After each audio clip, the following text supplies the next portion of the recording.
Exactly. Like you never know when they're going to explode or not explode, or you know what I'm saying? So like that's... Or you act in certain ways to keep them calm. Right. Okay. Yeah.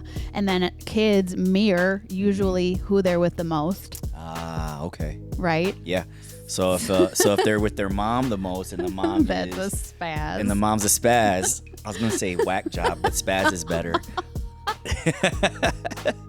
I've dealt with some whack jobs in my life. Yeah.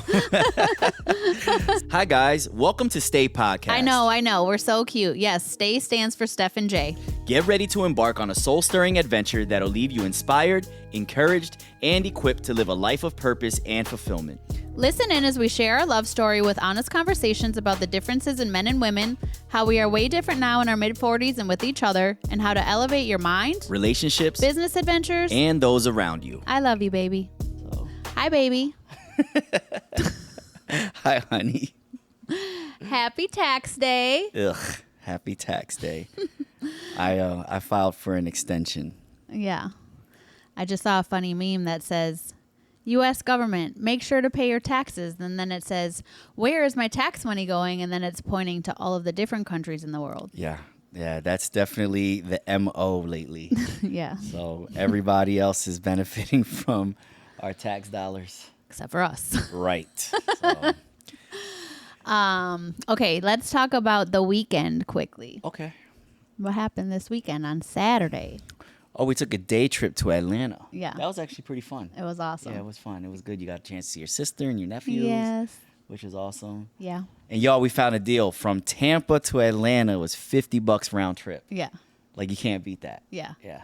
Otherwise, we probably wouldn't have went, especially for the day. The reason we went for the day is AJ had baseball on Sunday and all of the things, and I haven't seen my sister for a little bit, but also you had a fun, big podcast interview. I was invited to be a guest on the Track Stars podcast. Yes. And it was a lot of fun. It was a great experience. It was really cool. We talked about, different topics, and it was just a very different experience, and I enjoyed it thoroughly. Yeah, they were super cool. Yeah, they were super cool. For anyone that doesn't know what Track Stars is.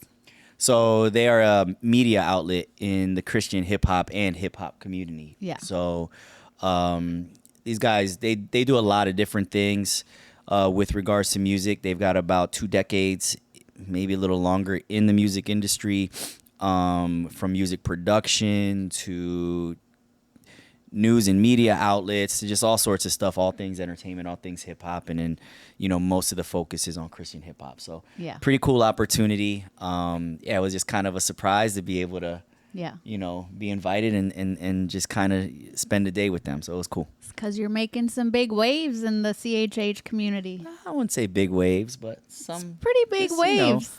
Little waves turn into big waves. Well, they're big waves. He's super duper humble, but I'm super proud of you. You just released a new song. I did. It came out on Friday, called Never Going Back. Yep. So if y'all are interested, check that out. Check out my Instagram, official Godson Music on Instagram, or just search Godson with an exclamation point on all streaming platforms. Yes. Awesome. Thank you. Awesome. Good job. Thank you for providing that little slot for me to shamelessly plug. I mean, it's what we do, right? We plug each other. That's good. Okay, awesome. So we're going to talk about one of the things that I am most passionate about, which is children. Yes. We have some things on the list here and maybe some other things that aren't necessarily on the list that I think are important to know. But the title of this podcast today is called Kids Are Not Resilient. And the reason why I say kids are not resilient is because I had a bunch of people reach out to me after I did this post the other day. And what it says is like, the world says kids are resilient, right? And then my comment or my little spiel about that was, nah, bruh, that's your way of excusing your behavior. Kids are what you tell them they are. Kids are fragile. They are impressionable. They are easily confused. They are always looking for love and validation. They look for safety, a place where they can be a kid and not have to worry about grown-up problems. Kids need stability. They need explanations. They need hugs and hand-holding. They need to be able to tell you about their feelings and fears and have room to be excited and loud at times. What you feed your children Food, emotions, lies, truth, what you protect or expose them to, all of these things will impact the adult versions of them. Think about what you lack or desire and make sure you aren't passing that on to them. You either fix it or multiply it. And that's basically saying like it's either generational, hurts that continue to be sent down, generations to come. And then I said, I've made a lot of mistakes in my life, but being a mommy has forever changed and made me better. I thank God for my kid every day and continue to learn how to heal and get better for him. Okay. So he got his report card. He made high honor roll. He's doing all of these things. And at the same time, he has a dad that's been deployed since December who's coming back for a number of weeks and then leaving again, right? That's a lot for a 10-year-old to deal with. He's got, now he knows that he was accepted into a new school for next year. We are going to be moving out of our amazing neighborhood, right? We're working closer towards marriage. And so that means like we do a lot of back and forth. And so like, yes, you'll always hear like kids are resilient, but really kids don't have a choice. Right. I think that they're not animals. Right. So a lot of people, there's things that kids instinctively do or know how to do. Sure. But their number one instinct is to follow their parents' lead. Yeah. Right? Like that's the instinct, right? Otherwise they'd be going off doing whatever. We'd have kids roaming around and working and all that type of, right? But they can't. So I think that is very flawed. Yeah, to just assume that kids are resilient, they'll bounce back, they're strong, they're this, they're that. They are, but at the end of the day, the only reason why we think they are is because they don't let us know, because they don't know to let us know what they're feeling when all of these things are happening. And so I think that their instinct is to follow our lead. Yes. And if we're leading them down a path of change, confusion, all of these things, then they're absorbing all of that. Yeah. So I completely agree with that, and I think that is a very, very strong point that you make. Yeah. With regards to the kids. Yeah, and it's like I work with a lot of these kids and have Zoom calls, and I see most of the time. Okay, perfect example. Most of the time, the kids are reacting or feeding off of the parents, one or the other's energy. I read something, or I might have posted it, that said the most dysfunctional or most irregulated nervous system in the house controls the house. Right? So a lot of times I'm working with these children and like the parents are answering for them or they're trying to excuse, certain things or whatever. And it's like, let me just talk to the child. Let me pause right there. When you say that the most deregulated, what was that? Dysregulated. The most dysregulated nervous system in the house controls the house. Is that because everyone else is adjusting to their behavior? I think so. They're like on eggshells or not wanting to trigger them, or so everybody is adjusting to that. Yeah. Okay. Or everybody is kind of enslaved to that. Yeah. Right? Like you never know exactly. Like you never know when they're going to explode or not explode, or you know what I'm saying? So like that's... Or you act in certain ways to keep them calm. Right. Okay. Yeah. And then kids mirror usually who they're with the most. Ah, okay. Right? Yeah. So if they're with their mom the most and the mom that's is... a spaz. And the mom's a spaz. I was going to say whack job, but spaz is better. I've dealt with some whack jobs in my life. Yeah. So if the mom is a spaz, then the kid is going to do one of two things. Yeah. Either be a spaz or recluse, right? Very reclusive and just not even talk because they're worried about, Got it. Okay. And then also, it's hard. Like we've talked about like the single females, single moms, whatever. We talk a lot about making sure that you're healing yourself, and I am far from perfect, right? We go through all of these things with AJ. I overly love AJ a lot of the times, and I try to set a lot of boundaries, and he walks all over me sometimes, and sometimes he doesn't. We've been working a lot on just having a lot of calm and solid discussions with him, because he has a lot of different types of influence, if you will. I'll just, say that. So, trying to keep him kind of regulated. He does have sensory processing disorder, and he does have, ADHD, and he thrives, though. He thrives with structure. So kind of like actually going back to like an animal, they need structure. And what I was going to say, not sorry, I know you want to say something, but what I was going to say just a minute ago is like, I'm actually a prime example of a little bit of a mess in our house because I'm like Romy, come here. Oh, Mia, Brutus. Oh, Papa. You know, like. Yeah. Well, that's your natural, your first reaction to anything cute. Yeah. Right? Whether it's children, animals, whatever, is the high squeaky voice, this, that, and the third. But then when they start to overreact, not just to react, when they start to overreact to that, right? Then you start getting frustrated. You know, and I'm like, well, that's kind of what started in the first place. And it doesn't mean you can't be that way. I think that when you said, you know, structure, what I was going to say was he thrives with structure, but also challenged structure. So, for example, if anything's too easy for him within the boundaries, he's going to then jump outside the boundaries. Right? We need to make things a bit of a challenge for him inside the boundaries, you know, so he has something to strive for, right? That's just how his mind works, right? So that's why, like, in the morning, I'm like, or you heard me last night, right? I said, you have 3 minutes. It's 6 o'clock right now, right? Look. So he already knows to connect that and start looking at the time. And he also knows, like, oh, so you mean I have 2 minutes and 54 seconds to push your limit? Absolutely. You just better make sure that by, 3 minutes, it's good. He did, right? He pushed everything to the last second, but he was in that shower. I have no idea where he gets that from. I know.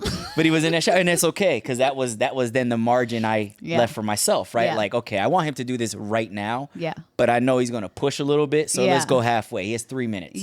Which is awesome. 2 minutes and 59 seconds to push.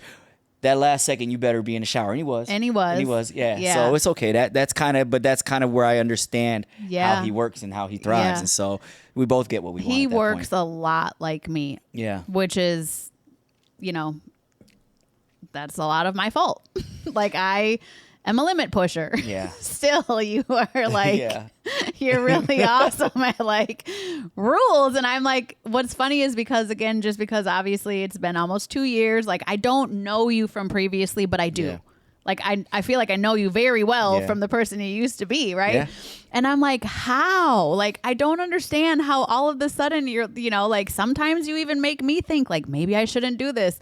What would Jay think? You know what I mean? That's good, actually. It's good. Weird. Because that's what a leader does, right? So and basically, it's not that, like, I have always been a rule breaker. I really have been. But I know that in my walk, right? Like, that's just the way it is, right? Like if I'm going to... if it's easy for me to break the rules, and this is for me, I'm not saying for everybody else. This is why I've intentionally become a rule follower. Sure. Because if it's easy for me to break the rules, you could break any rule. I could break any rule. And that's kind of where I'm like, I know that I could break any rule because I have broken all the rules. Every rule, And okay. So that's why. Just a side note, but yes, that's why. So that's why I'm actually very intentional and somewhat of a stickler for rules. Because it's a habit that I don't want to get back into. And it's awesome. Like, it really, I've even come a long way. I'm not gonna lie. Like, and for me, I'm like, but baby, I'm not like breaking a rule. I'm just like stretching. Yeah. But then, going back to the kids, right? So then they learn that from us. Just when we were in the airport, right? And he was cutting through the ropes at TSA, and you're right, wasn't a big deal at all. I probably would have done that myself, right?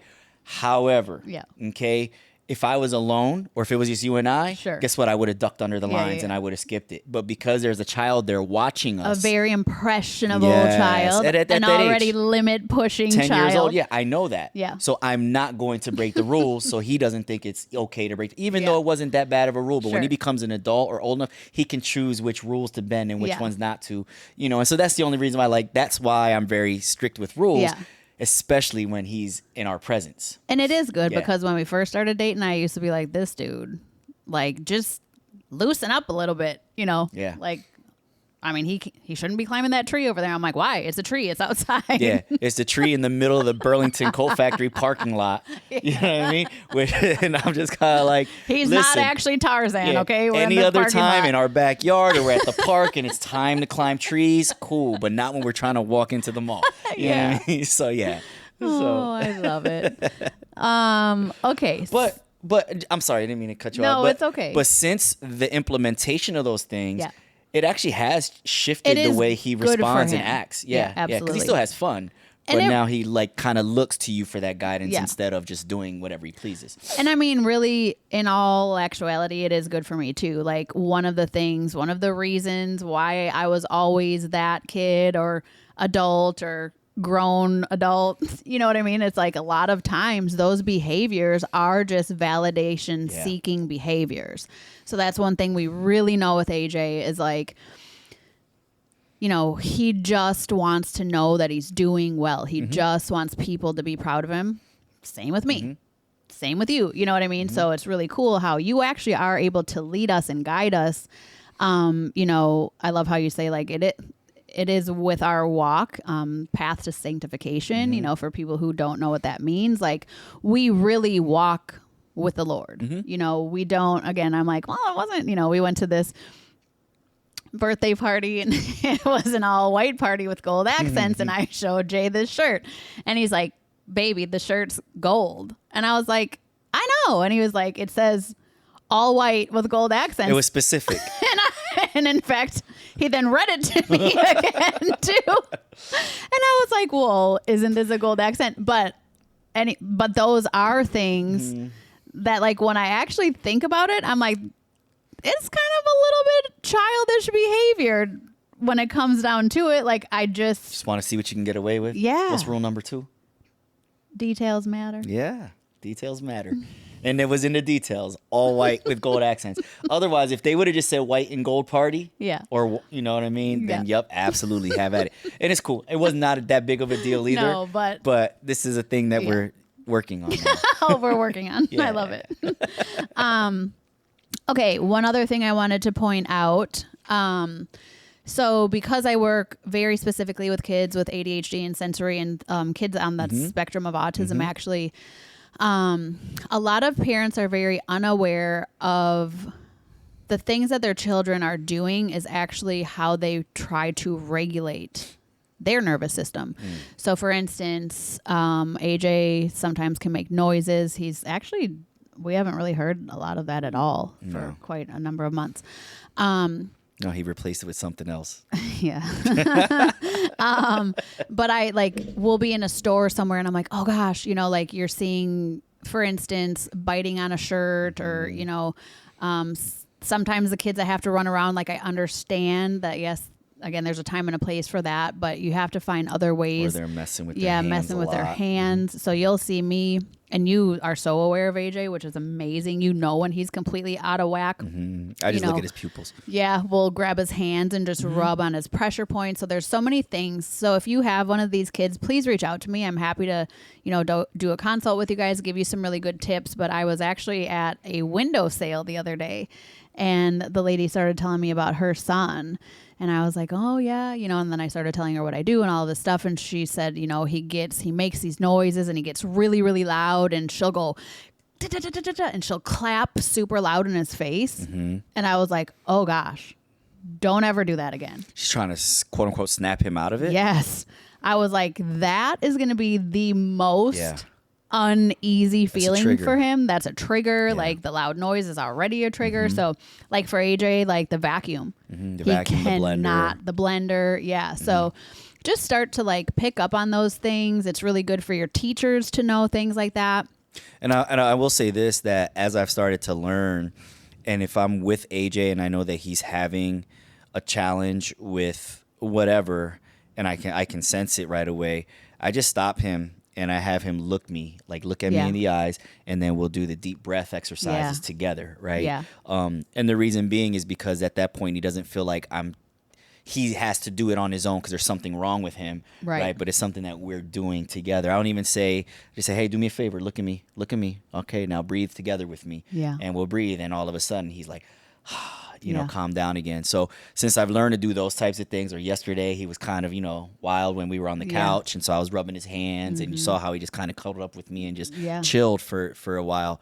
But it's because I've learned those things, from watching you and from hearing you. And I want to say to the parents out there that Steph really does know. It's not that she's one of these quote unquote counselors or therapists or specialists that has learned about this in a classroom. Yeah. She's learned about it because she has a child that, you know, these tools and these methods are effective on. Yeah. So it's firsthand experience. And I just want to put that out there. I saw a kid that you worked with who was on AJ's football team. Yeah. You know, and it was just night and day. I mean, he was awesome, the little guy, you know what I mean? And as the season started to progress, he started to gain more confidence. Yeah. And, you know, I mean, to the point where he didn't even want to run during practice because he's not as fast as everyone else. And it wasn't even a race, but that's how much confidence he lacked. And then by the end of the season, he's now running with these kids, right? So seeing, you know what I mean, the firsthand effects of the work that you do was pretty impressive. Yeah, thank you.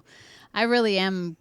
I mean, I know it's, again, my purpose. I always say, like, to empower people, but I've been very recently getting back to exactly what my passion is, which is working with herbs and people and hormones and kids and all of that. And it's just so, it's like I'm back to who I was 2 years ago before, I lost all of that. And, you know, getting back into relationship with the people, in my previous business. It's actually not my previous business. It's still my business. And, you know, AJ and I, nor many of my clients ever went off of those products, but, you know, started doing this cleanse. I'm going to kick it off this coming weekend. So there's people that are still ordering or whatever, but I have a couple of people that already started it and they're just like, what is this? Why have I never heard of it before? I've done this MLM, this. And I'm like, well, it's not really an MLM. I'm literally the first network marketer to ever do that.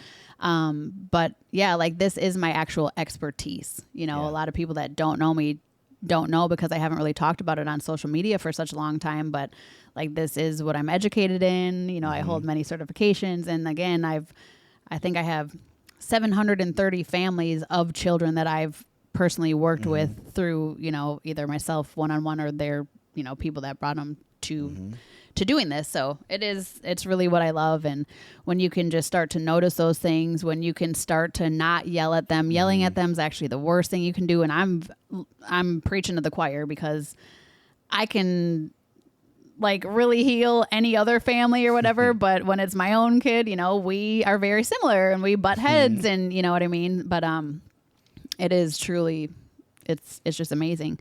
So another thing we were going to talk about, somehow I just lost all those notes. How? Where? I don't know. I can't pull them up on my phone. But also, so again, it's like what you're feeding them, what they are listening to, what they're, you know, watching. And we do talk about this, but we got on a conversation the other day because there are many celebrities and artists and everything now that are like satanic, like devil worshiping, putting out these videos that are, you know, straight Satan, like they're calling out Satan in their tour and all of these different things. And, you know, we were saying back when we were kids, that wasn't the agenda, but there were a lot of songs about sex or, you know, we were saying like hip hop and rap and all the things we grew up on and loved. Like, okay, well, now it's murder and drugs and hoes and it's gone, right? Yeah, it's gone. And what we were talking about yesterday was just kind of, or was it yesterday? Anyway, it doesn't matter. What we were talking about was kind of the seed planting of that, right? Like we're talking about how blatant it is now. But then we were like, but there were still things even when we were kids that were sprinkled in there, you know, and we were talking about like the messaging in like songs like a Virgin, right? Or, you know, artists like George Michael, right? I Want Your SEX. You know, things like that. I don't know if we can say this without being flagged or whatever. That's why I spelled it out like we have a 3-year-old with us. Like Romy understands what I'm saying. So even back then, you know, you could see the beginnings of like, and even like old Motown songs, you know, Let's Get It On and stuff like that. But it was still very subtle, right? And it was far and few. It was like 1 or 2 of those songs. But also I think what we were saying or what I was saying or assuming because I love Motown, I'm like a Motown girl.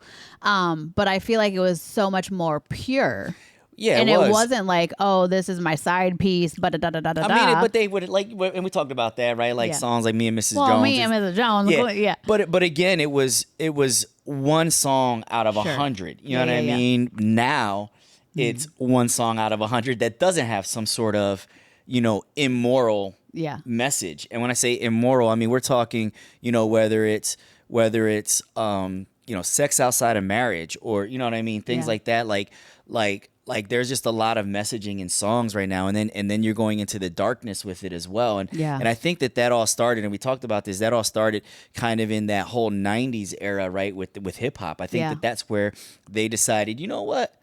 Let's just see how far we can go. Yeah. Right? And then enter NWA. Right. You know what I mean? Yeah. Like we're listening to Public Enemy on one side that is like fighting the government, right? And don't believe the hype and all of these things, and just having these political messages in it, to then NWA that is like number one, their name. Yeah. Right? Ninjas with attitude. Yeah. You know what I'm saying? So you're already now creating a mindset about African American people in the hood, right? With that name. Yeah. You know what I mean? And so now it just continues and continues and continues and continues. So the oppression continues, the stereotypes continue, the openness in drug dealing and killing, murder, materialism, right? All of that stuff, and that all really, really kind of like exploded in the hip hop scene. And I mean, I thought I was a thug. Yeah, everybody did. Well, hip hop is the number one musical genre in the world. Yeah. So music that we were listening to 10 years ago, is still now popular, like in Japan and stuff like that, and they're like now making their own versions of this stuff, right? Yeah. So it's spreading globally. Well, and then so like I think about in my 18 and up years, I was already going to the clubs when I was 18. I was it. I was walking in my heels and my hoops, walking in the club, dancing like that. We always joke about how I'm always like moving my shoulders because I'm like, because I can't dance how I used to dance. But now thinking about it, right? Like when I was growing up and listening to all of that music, and then after being raped and then starting drinking so young, like I did act pretty promiscuous, like I wasn't out there, but I got a lot lot of attention. Well, it was normalized. Look at every music video that was on TV at that time. Like I was super sexy, like that. Any certain, you already know, like every single song, I'm like, oh snap, this is my song. You know what I mean? Like that was it. You know, and now, a lot of people will probably listen to this. A lot of people have no idea what their kids are listening to. A lot of people are taking their kids to concerts where they're literally calling Satan. Yeah. But my kid listens to Christian hip hop and worship music. Mm-hmm. He listens to what we listen to. Mm-hmm. And he loves it. And he calls people out when they're listening to those other things. Mm-hmm. And I actually had a conversation with him the other day. I'm just going to go ahead and say who it is, but Taylor Swift. And, she's up in the box in the Super Bowl with Ice Spice. They're throwing up Illuminati and Satan signs. And even on one of, in her concert, right? She's got a whole bit or segment where it's a ritual, you know what I mean? And it's very, very dark. Yeah. Three or whatever headed and horns. And it's complete, it's there, right? Yeah. And it's the biggest Justin tour Timberlake's, in the world right now. Yeah. Justin Timberlake's new video. Yeah. Did you watch it? I did. Like it is crazy. Yep. So one thing I loved about the conversation, because I just like certain songs will come up and AJ's like, oh, I love this song. And, I'm like, we can't. And he's like, oh, another one? Another person basically worshiping the devil, Yeah. And so he talks to his teachers and his peers about those things. And, the other day he came home and we were talking about it. And basically I like that he was basically questioning me, because I question everything. Mm-hmm. That's why a lot of people that like knew me from back home, or even a lot of my family, like think I'm all of a sudden this like crazy person in the world. But like, I don't trust anything that I'm just seeing or hearing, Right. I research everything. So anyways, I love that he really asked me about it. Now, part of me wants to keep him shielded from all of this stuff. But I showed him the new Justin Timberlake video. I showed him this part of that tour, and he was like heartbroken. Yeah.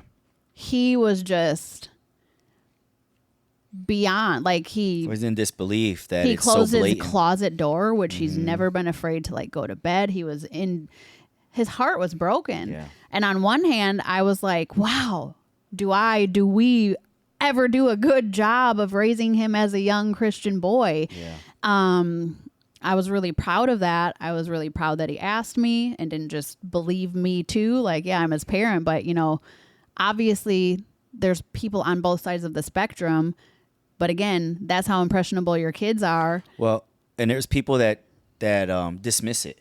Yeah. It's not that big of a deal, right? Or she's not going to be popular by the end of the year anymore. You know what I mean? Yeah, but these are seeds that are being planted. Yeah. It's not so much for an actual change or conversion today. Right. These are seeds that are being planted. We just talked about the desensitization of this. Now it's been going on for a few decades now, right? Over the last 30 years, we have seen it. The decline, right, in what they're monitoring. I remember when I was making music in the early 2000s and I had, a couple songs on the radio, I had to re-record those songs without all of the backslips and mutes where the cuss words were because radio wouldn't play it. Now today, radio will play it and you could barely understand the words because it's at like this the time.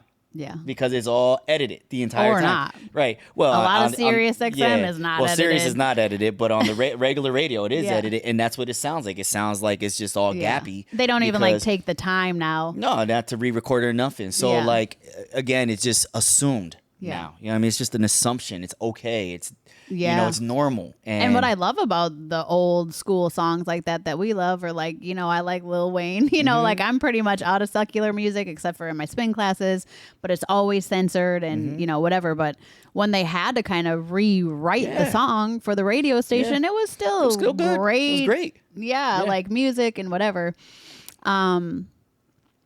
Okay, so then Florida is imposing or trying to keep children under the age of 16 from having social media. Yeah.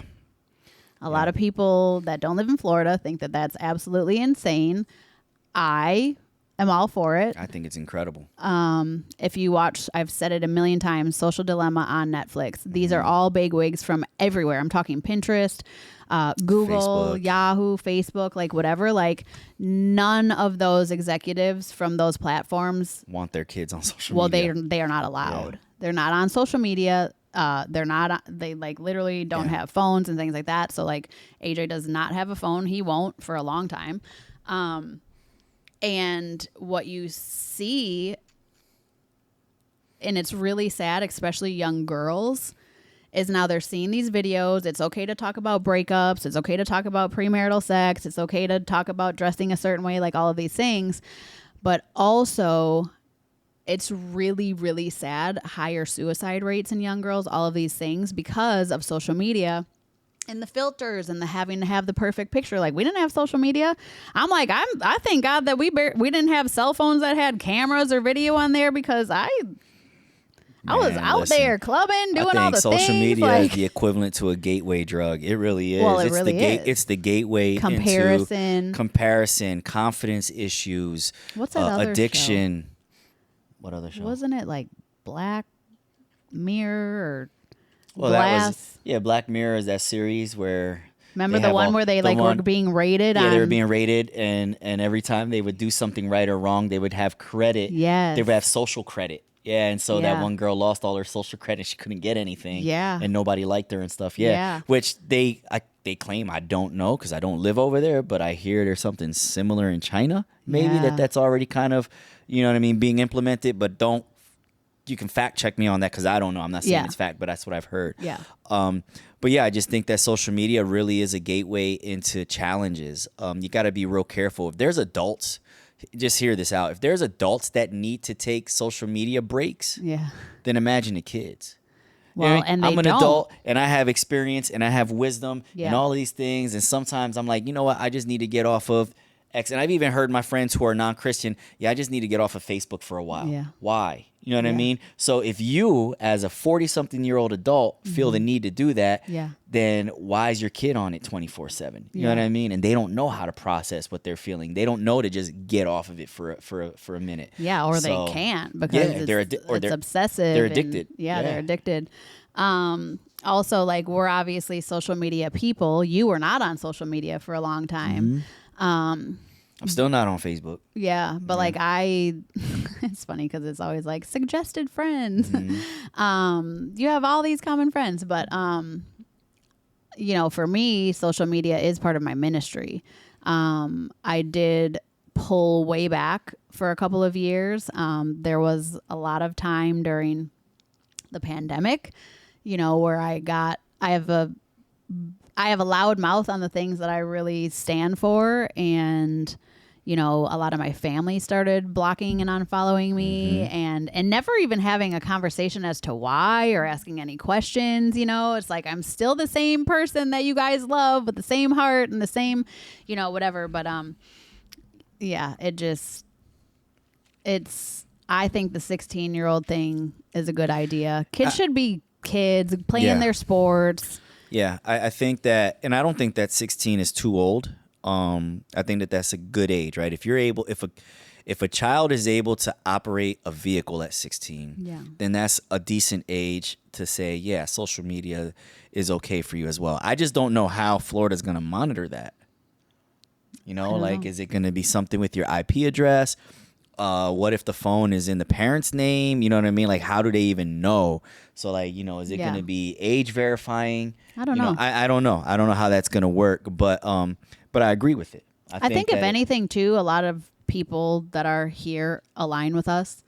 And so maybe it will at least like invoke like, hey, maybe we should actually, I mean, you would hope that it would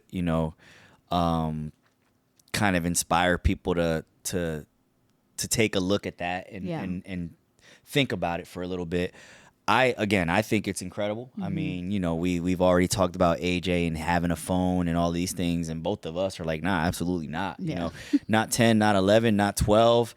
And I know we talked about even 13, but I'm like, we'll see what it's like in 3 years. But man, if it's anything like it is now, which I'm assuming is only going to get worse, then the answer is no. The answer is no. We gotta really, and he like feels like sometimes like, whoa, man, oh man. But at the end of the day, he still wants to be a kid. And that's normal too, right? Like when we were kids, we wanted stuff that, I wanted the Optimus Prime truck and I couldn't get it, So I get it. You know what I mean? I understand it. That's part of being a kid too. Yeah. Like, oh man, I wish I could have one, or asking for it every Christmas or whatever. Yeah.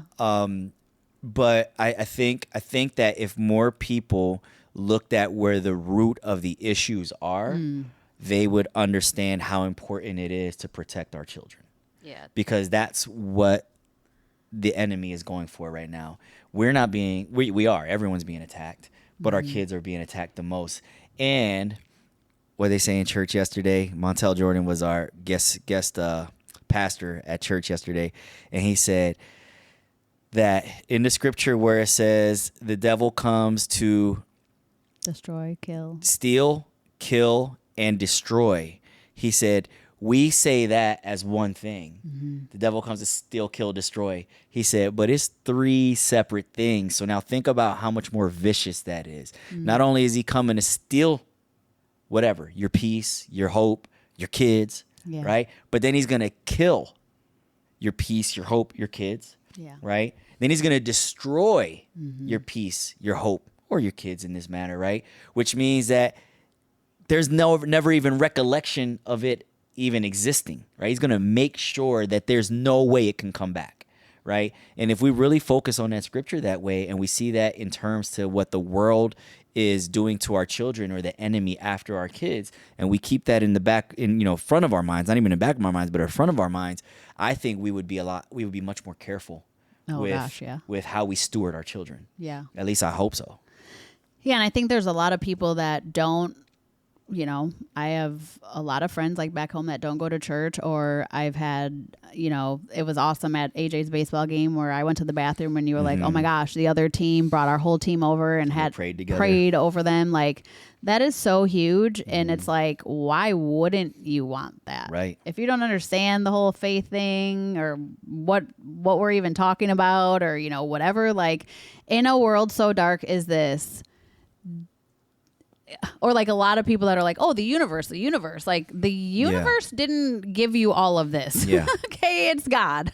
And why wouldn't you want that type of joy, or, those promises, or just something good to believe in? Yeah. The peace that comes with that. The peace that surpasses all understanding. Yeah. For sure. And I mean, even if you're not a Christian or a believer, you gotta admit that there's something happening in the world. Yeah. And if you can't see that, then you're completely, stuck right now. You know what I mean? Like you're completely where the enemy wants you to be. Uh-huh. Yeah, by not seeing, you're agreeing, basically. Yeah.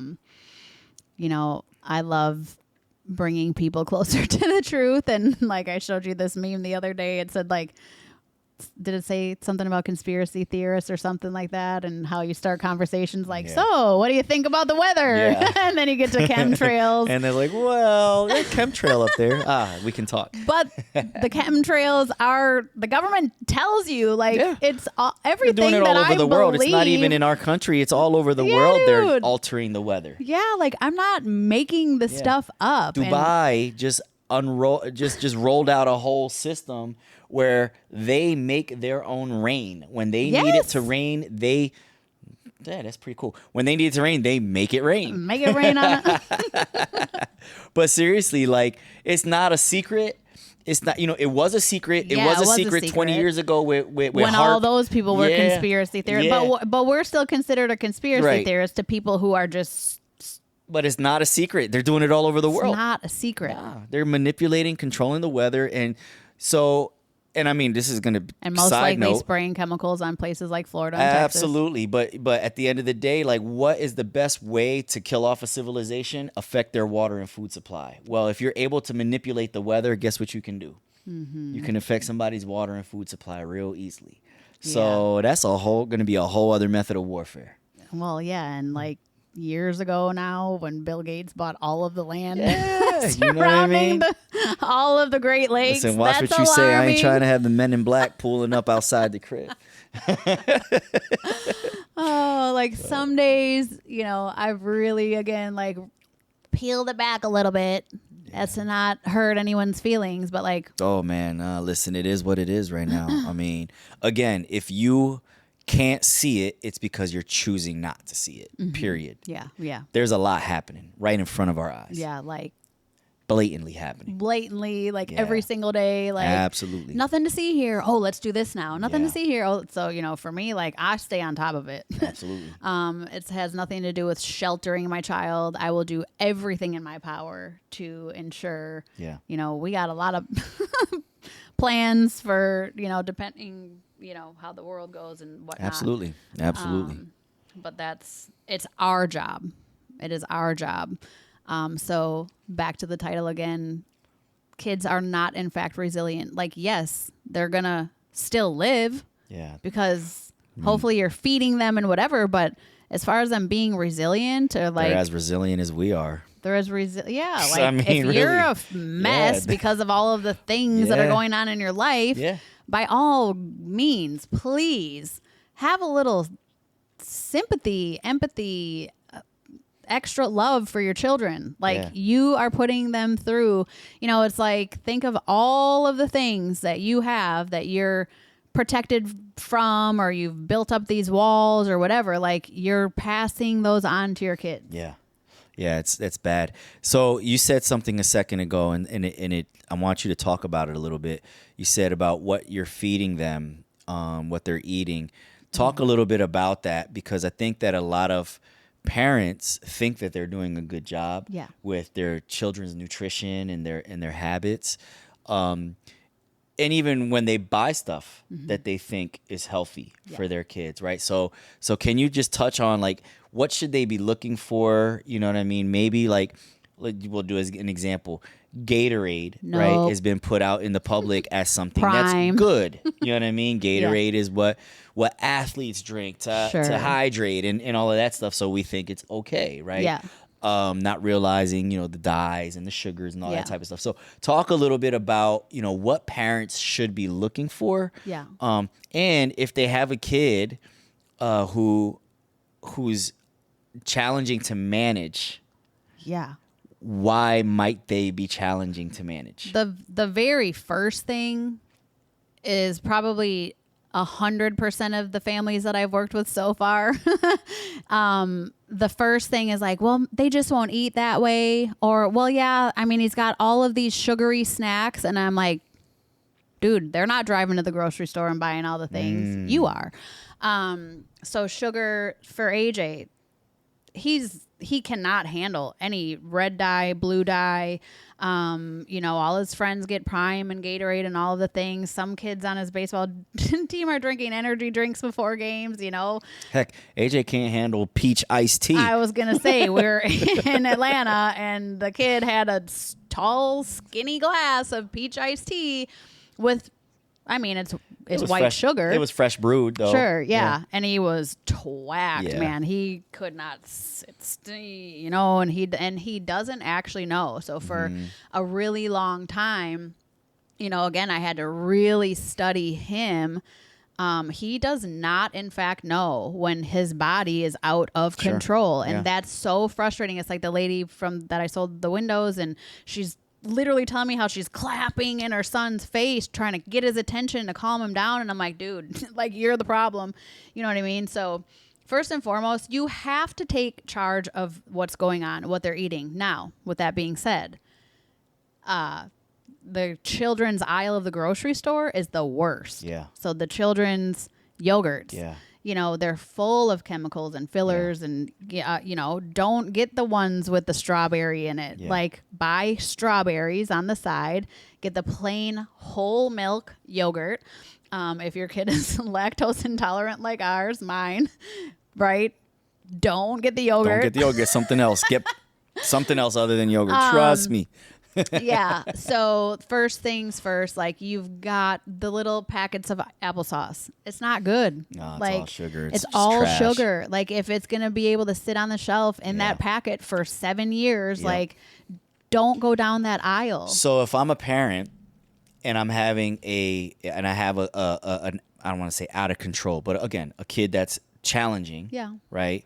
I need to take a look at maybe when they're acting this way. Right? Mm-hmm. Because a lot of times it could be after breakfast, right? Or when they come home. Y'all are feeding them Fruit Loops and anything from the cereal aisle, don't. Or when they come home from school and they have a snack and then now they're hard to maintain and they don't want to do their homework and they don't listen and they're arguing with you and all of these things. Yeah. Well, maybe it's not the kid as much as it is the snack that they ate, right? Well, most of these kids are like, the frozen waffles that have syrup on them, the Go-Gurt, the McDonald's breakfast, the Cinnabon. Lunchables they're getting pulled off the market, you guys. In the U.S., which is crazy. Yeah, in the U.S. where they'll allow anything. Yeah.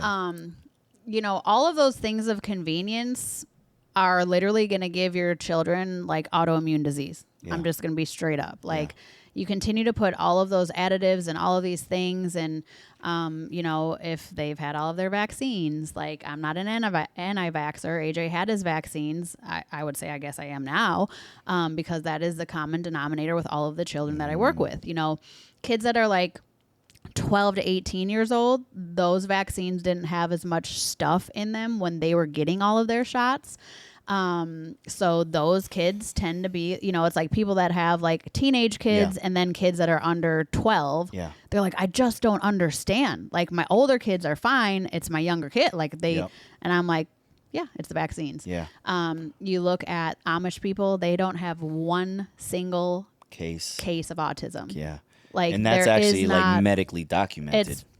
trust me when I tell you they're looking for that one kid. Yeah. There's not ADHD. There's not, it's like I say, like third world countries or most of the rest of the world. Actually, I just heard another statistic that we're like one of 2 or 3 countries in the whole wide world that promote pharmaceuticals. Wow. Like 75% of all commercials and all advertisement is pharmaceuticals. Yeah. That should be alarming to you. Yeah. All of this information now coming out about the vaccine that we didn't get, and everyone thought we were almost cussed. What? We were crap crazy. nuts. We were crazy. Yeah, we're so crazy. How could we be so, disrespectful? Well, now it's linked to all of this heart problem and failure, cancers, women that are infertile, women that were losing their babies. When you're watching TV and in one show, okay, and a lot of people don't watch regular TV anymore, so you don't get this as much. Yeah. But if you do watch regular TV, okay, you can watch one show, especially during the day, all right, and you're going to see a dozen commercials about a prescription drug. Yeah, you and your court shows. Yeah, I love court shows. All that to say that should be alarming. If I came from another country, and I'm visiting here. If you came from another country and you're visiting here, everyone thinks we're a clown. Yeah, and every commercial I'm seeing is about a new drug that can help another sickness. Or how about we come out with a new drug for the heart to combat the heart problem that the other thing already did? Well, I'm going to be like, this is a sick country. Like, where am I? We are.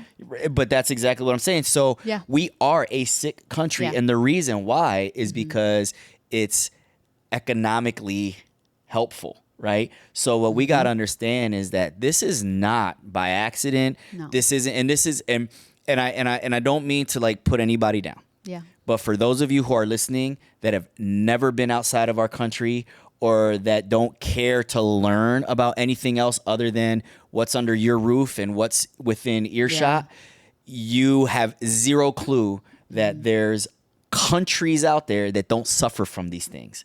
You have zero clue. Most countries don't. Yeah, you go to Europe. Holistic wellness, Chinese medicine, I mean, when it's thousands of years of proof that these are the things that people use for health, why were they trying to take N-acetylcysteine off the market during COVID? Because it was proven to keep people healthy. Like, come on, that's not a conspiracy. Literally, you can look it up. But that's it. And so we're labeled as conspiracy theorists, right? Because that is a tactic. That's a technique. I'll tell you what that is. That's called propaganda. It's called cult-like behavior. It's you know what I mean? When you don't agree with the cult, communism. You're labeled, right, as an anti. Insert whatever the name, right? Yeah. And so like that's what we're considered we're labeled conspiracy theorists by the masses, right? Because we're disagreeing with the beliefs. And it's not you know what I mean? The beliefs are different from facts.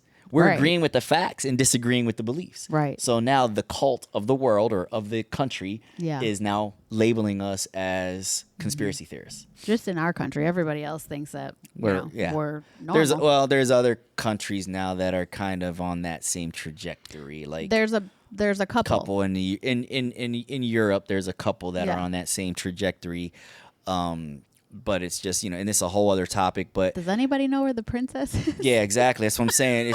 It's countries that are now becoming ultra woke, though. You know what I mean? And they're now going down the same line that we're going down, here in this country, the same line that we've been down. So where we live, like when you go to the doctor, they actually promote health and not all of these, things. I don't go to the doctor. So okay. Yeah. We don't go to the doctor. I guess I mean people that live in Florida that go, and there's a time and a place, but like you saw what happened with your mom and how she just, declined, going the medical route. Like it killed her. I work with practitioners that take people with stage. I had a customer, I sold them windows the other day and I told them, what else I do. And he was like, God bless you. We need more of you in the States, he said. He was a stage 5 cancer patient who took no treatments and healed himself with herbs. And I was like, that's... So a stage 5 cancer survivor. Yeah. He's Wow. stage 5 cancer survivor because he used herbs instead. Seeing with my mom when she, she had the brain cancer, so she was taking all those meds, and then she had crazy side effects from those, so she had to take meds to counteract the side effects. And then some of the meds that helped counteract the side effects created other side effects like loss of balance and loss of memory, so she had to take other meds for that, and it was just this thing. So then now her vital organs are starting to fail. So, her quality of life. And so then the doctors just attribute it to, well, that's what happens when, you're a stage 4 cancer patient. Like, this is just what happens. So the best thing we could do is just give her comfort for, whatever time she has left. But they kind of just train you into thinking that, well, that's just what happens when you get the cancer because you get the radiation and then you have to do this and you have to do that. Yeah. No. And so you're conned. Yeah, It's a con, man. It's like you're nickel and dimed into spending money. It's like Frontier Airlines, right? Where I buy the ticket, now I got to pay X amount of dollars for the carry-on. I got to pay X amount of dollars for another to choose my seat, right? And you're just nickel and dimed. And soon, if all airlines took that model, guess what? We're just going to think that's just the way it is. Well, but it doesn't have to be. Yeah. Why, when there's so much propaganda? It's like people also assume, because I'm a white girl, that I have no idea what's going on, but it's like most of the people in my life are brown, right? So when they just are like, it's not like that, this is not communism, and I'm like, then go to any other country. You know what I'm saying? Like, you have no idea. Like, people coming from every other country are like, this is communism. Well, it's we're being told what to think. You're being told what to think. We looked at North Korea as ridiculous. We look at China as ridiculous, right? Well, they're not, North Korea, they're not even allowed to have internet, or they can't search the World Wide Web, and they're contained to what they're allowed to search. Well, guess what? If you think that that's not happening in certain places here already, if I can't freely post something on social media, if I'm getting kicked off of social media because I'm telling you to get in the sun and exercise and eat healthy food and take N-acetylcysteine, then it's the same thing. Hello? You're being regulated, monitored, and told what you're allowed to post and what you can't. So it's happening. It's happening. By the way, the bird flu is making a comeback. Oh, gosh. Okay. The bird flu. Just in time for elections. Okay. Well, better get my bird flu vaccine. I was going to talk a little bit about California, but I think, where are we at? About 15 minutes. Yeah. Oh, left? Yeah. Oh, okay. Well, let's talk about California a little bit. So in California, they're trying to basically child trafficking. Okay. They also think that it's unfair that you would call somebody a pedophile. Right. Because it's a sexual preference. It's a mislabel. It's a mislabel. Is what they're saying. They can't help it that that's what their brain thinks. Yeah. They should be able to have sex with children. Well, and that's been something that's been ongoing for a very long time. Yeah. If you look at NAMBLA, I don't know if you know what NAMBLA is. That's the National... Hold on, let me see. NAMBLA stands for North American Man-Boy Love Association. NAMBLA. N-A-M-B-L-A. North American Man-Boy Love Association. Oh, where they're also excusing anal sex. And I remember this specifically being talked about because I used to listen to Howard Stern show all the time, right? And this is back in the day. Like we're talking pre-2000s. Yeah. And I remember him talking a lot about that and like what the heck is going on? Like how do we have this organization that's actually allowed? And so like he would read articles and excerpts from like their website and stuff and just was just like appalled and blown away by this. And they're like normalizing it. Well, no, the love between a man and a boy, that's should be embraced. And you know what I mean? And they're talking, it's just an age. It's just the affection is still there. The only thing is the age. So why do we need to worry about the age if they both love each other, right? But then he would say stuff like, well, if a man had a relationship with a young girl, then they would be, imprisoned for rape or statutory rape. So why is it? Except for not now. So now what's happening is, let's talk about this. This was 25 years ago. Yeah. Right? Now we're to the point where it's pretty much normalized, and people aren't even seeing it. You know what I mean? They're telling us, you guys are making that up. No, you know what? Because you only pay attention to what's in what's within arm's reach of you. And why in the world would we make that up? Yeah, I don't know. But now they're trying to. Certain states are trying to take out the label pedophile. Yeah. To normalize it. You know what states? Yeah. To normalize it. Normalizing pedophiles. That reminds me of, and for those of you who know your Bible and for those of you who don't, start reading it. That reminds me of what was going on in the cities of Sodom and Gomorrah. Yeah. And what did God do then? Wipe them out. Yeah. But those were the exact actions that were happening. The same things, It's a scary world. And I think that people just don't want to accept that this is where our country is going, right? And this is where the world is, and that means that they would have to make a decision, and they would have to face it, and they would have to take precautions, and they would have to be proactive, and too much work, right? Everybody wants to just sit down with their overly processed, fake buttered popcorn and watch Love is Blind, right? So they want to get... I watch the love show. Oh, my bad. So they I don't need the processed buttery. So they want to get the cancers from the processed crap that they're eating while they're not moving on their couch and watching raunchy television. Yeah. Think about what great comes out of any of that. Zero. Yeah. And then at the same time, their kids are in their rooms with no parental control. On their tablets. Possibly being groomed. Yeah. Doing the latest TikTok dance. If you got a little girl and she's got the makeup on and she's doing the latest TikTok dance that you're not paying attention to, but it's called the Megan Thee Stallion Challenge for a reason. You know what I mean? And now your little 12-year-old or 11-year-old girl is doing that. And then there's some old pedophile, dirty old man watching her. Or a 16-year-old boy who in certain states now has access to her bathroom at school. Yup, and they're following them on. Y'all just don't understand how these things... The books that they're reading are able to check out in some of these school libraries. How the seeds, man, are planted and grown, man. Like, you got to know what's going on. Like, it's not an innocent book, yo. I know what's going on. Yeah.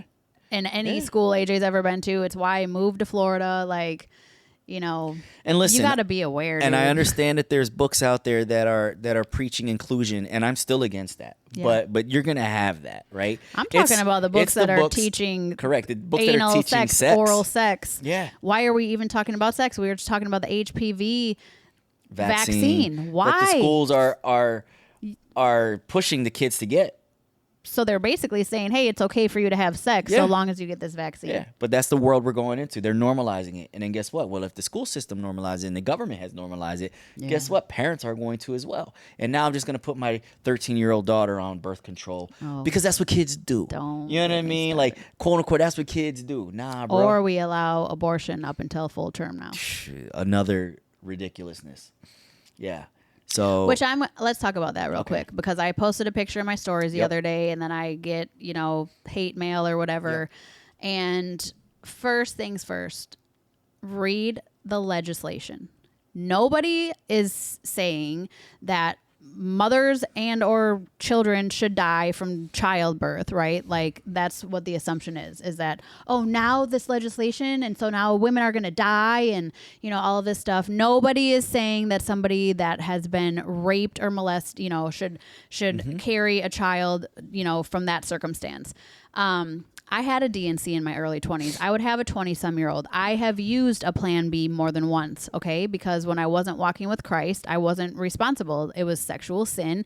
And that's why in our relationship, too, we have strict boundaries to keep us from that. Because how would we look if we're trying to teach purity to AJ, and then all of a sudden, we decide, well, we're going to have sex, and then we're going to get pregnant, and we're not married, and right? It's being a hypocrite. And so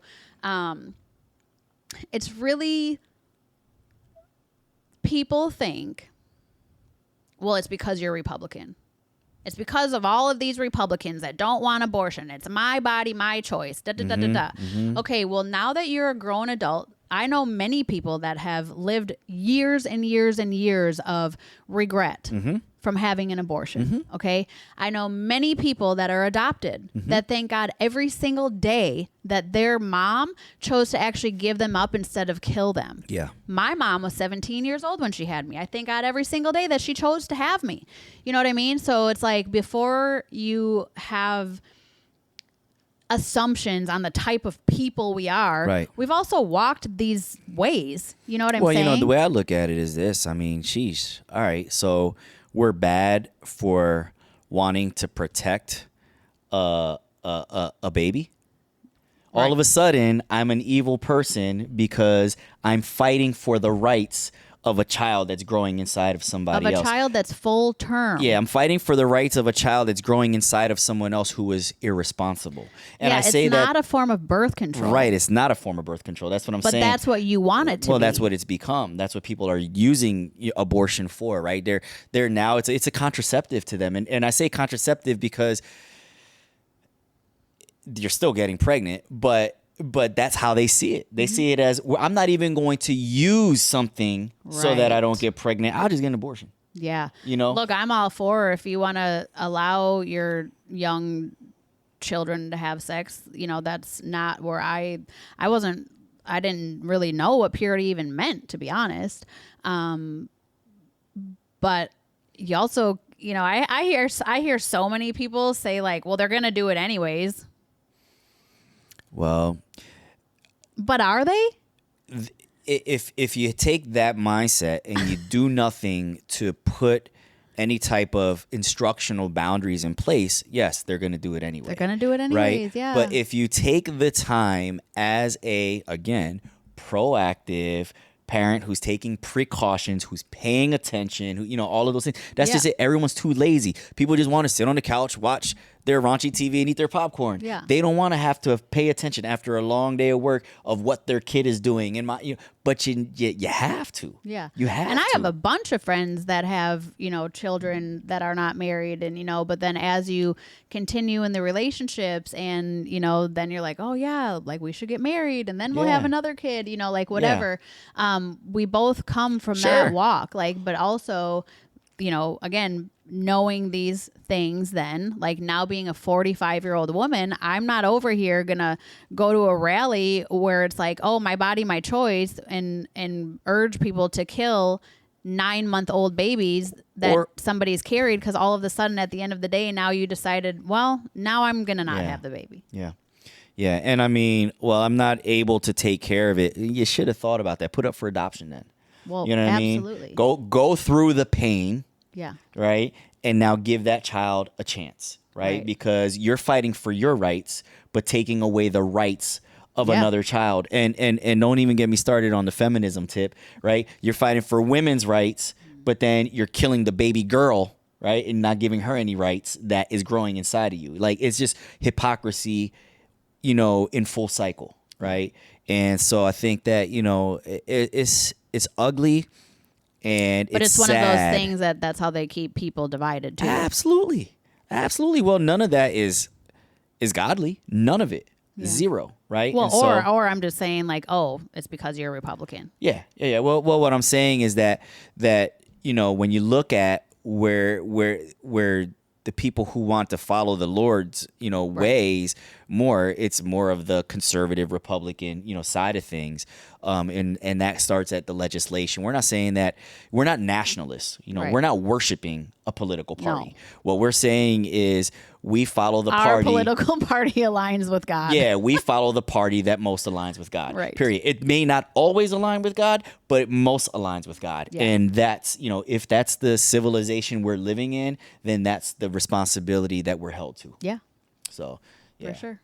And I mean, pretty much every pastor that I listen to, or, everyone that knows, Pastor Gary that I had back in Virginia, he was on President Trump's prayer team. He, like, those kinds of things are important to us. In God we trust. That's how this nation was formed. And the further and further and further you get away from that, it is crazy what goes on at the White House right now. Yeah. And I've had people say, well, people like you, think that Christianity is an American religion. And I'm like, listen, don't come to Really? me with, I've had that. 2 people have said that to me. Oh. And I'm like, listen, I know my history. Yeah. You know, I don't care what country I live in. Yeah. Okay, whatever party errs on the side of what the Bible says, Yeah. that's the party I'm going to choose. They're not going to follow it 100% because they're humans just like us, right? Yeah. We're gonna be off. Yeah. But the side that follows what the Bible says the most is who I'm going to choose. So I don't care if I live in Zimbabwe or Right. if I live in the U.S. Yeah. I'm going to follow the party that we sides follow the most with the Lord. Bible. Yeah, Absolutely. for Absolutely. And, right now in the world that we're living in, that's the Republican Party, period. Yeah, I had, somebody very close to me. I said something about DeSantis, and they were like, "Oh, so you love your governor?" And I was like, "Absolutely. Sure. He protects our children." Sure, he protects our children. I mean, right now they're, trying to put something into place that says kids under 16 can't have social media. Some people look at that as communistic. I look at that as a protection. Now, if they said that none of us could have social media, that's communism. But even beyond that, it's just like the schools and the protections Sure, that are at absolutely. school and the things. Yeah. However, we already know too that the schools are It's struggling coming. as well. It's coming. It's coming, which is why, we have to remain vigilant, right? Yeah. And going on to our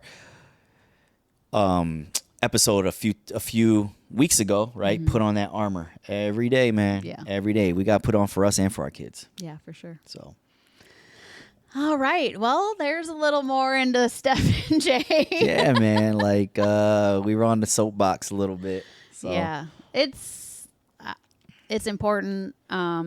What's most important is, even though I know I trigger a lot of people, but at least it's starting to open people's eyes. I have people that come to me months and months later. They'll be like, "I had to unfollow you," but then I started seeing other people talk about it, and then I started clicking on the things, and and wow, I'm really thankful for you. And so, we're not here to change anybody's mind per se. We are here to tell people to follow Jesus. That's our job. Yep.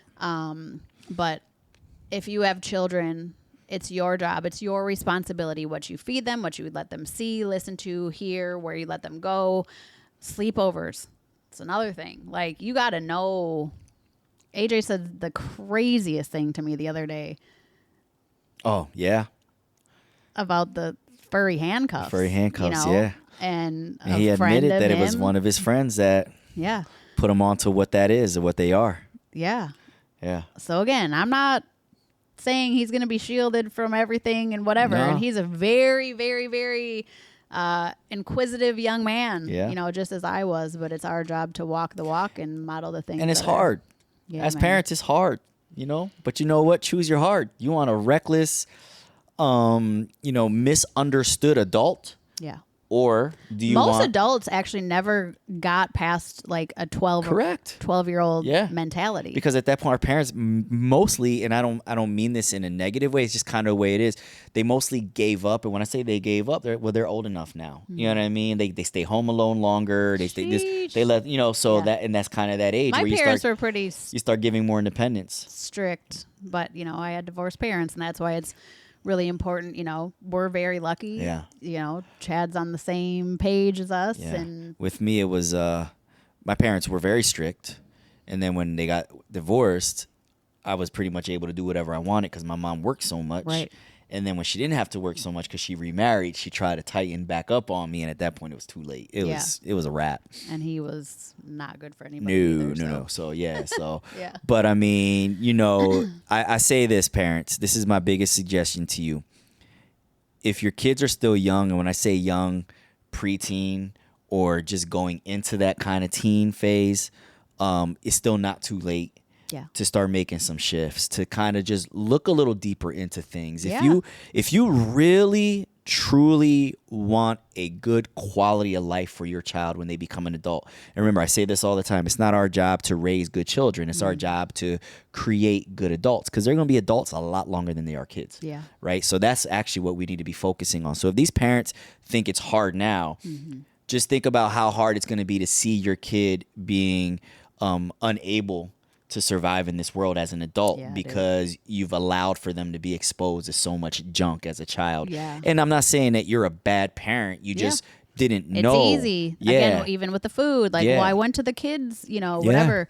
Again, please reach out if you have questions about that. But yeah, like kids are pure and innocent and they have a lot of dreams and hopes, and you can rip those away from them very easily. And these YouTubers that they're watching or the music that they're listening to rob them of their innocence. Yeah, man. And even their dreams.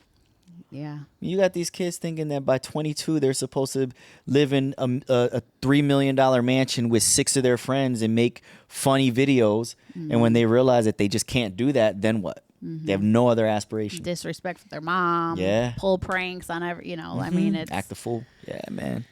That's what's happening. So just watch out for the kids. Protect the kids. Really, protect the kids, because that's where the future is. Yeah. That's the future of our country. And one last thing I want to leave everybody with. I don't care what your political views are. I don't care what your religious views are. Yeah. But honestly, sit down for 10 minutes and think about if the kids that are children now are exposed to everything they're exposed to now, what kind of adult are they going to be in 30 years? Yeah. And now you're looking at just the kids in your household. Now think about an entire country of kids. Well, who are they going to be in 30 years? Listen, that's our military's future. That's our future presidents. We got to do a better job. Yeah. Yeah. Set some strict, kids need structure. Yeah, absolutely. They do. Set the limits on the tablet, the games. Yep. Kids should not be on those games during the week. They should not be, AJ got in a habit where all of a sudden he would walk in the house and grab his tablet and FaceTime his friends because he has a tablet. And even that, I'm like, you still need to ask me. Yeah. A lot of people are like, they don't want to deal with the kids. So they're just like, all right, yep, go to your room.